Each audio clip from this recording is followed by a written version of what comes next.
Magandang araw mga katropa, kabarya. Nais ko lang po sa inyo i-share ang baryang ito na aking nahunt. BSP 10 piso, year 2017. Ito po yung bago kong hunt na barya. Share ko lang po sa inyo para makapagbigay ng idea sa pag-hunt po ng mga barya.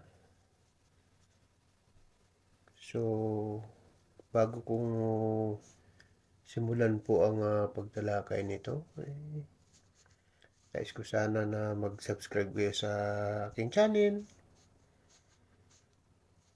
at pindutin ang notification bell para updated po kayo sa mga bagong video at mga information.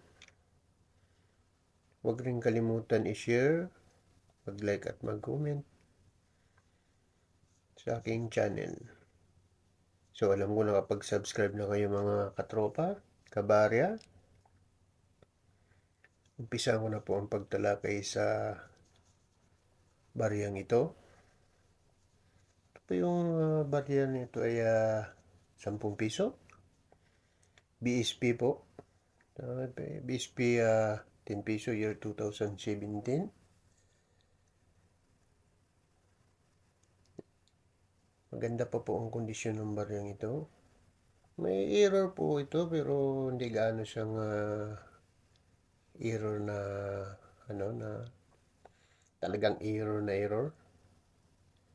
Papakita ko lang po sa inyo kung saan banda ang error nito. Maliit na din na error. Pero error siya.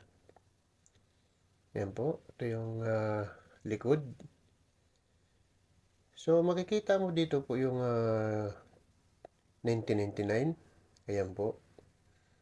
Yan. Para sa number 3, tingnan mo. Para sa may, ano dito, may shadow. Yan. Yung 9. Dalawang 9, tsaka yung 1. Yan. Bold letter po ito eh. Bold letter.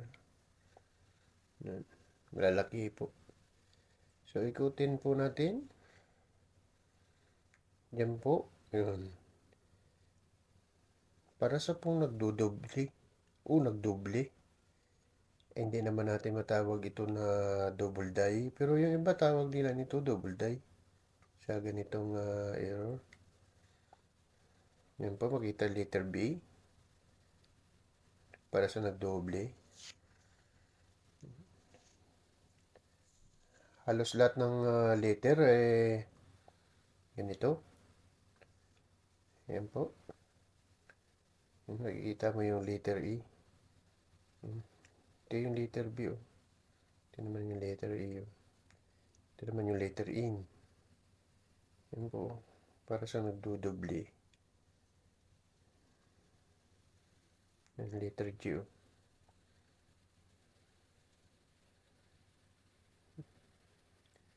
Pati letter K. Halos lahat po ng letter ganyan po. Yan para sa doble.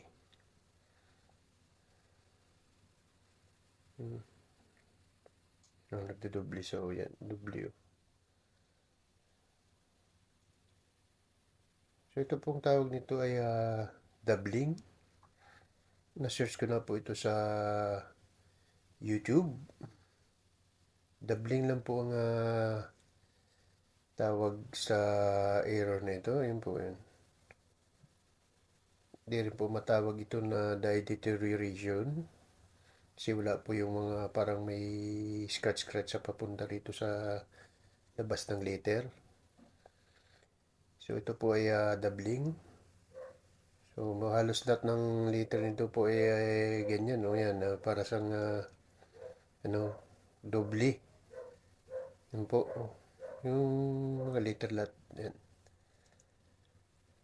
So, sana po nakapagbigay ako ng konting idea o kalaman sa baryang ating makalap o hinahanap. Sana po nakapagbigay rin ako ng kunting kalaman sa baryang ito na aking in-upload. Sana po mapanood niyo pong video ito. Huwag po kalimutan mag-subscribe sa aking pong channel para makapagbigay ako ulit sa inyo ng impormasyon tungkol sa barya o error man o anuman. So hanggang dito na lang ang video ito. Marami pong salamat sa inyong pag-subscribe sa aking channel. Shoutout po sa inyong lahat. So sana po mapanood nyo pong video ito. Marami pong salamat sa inyong lahat. Alam na po.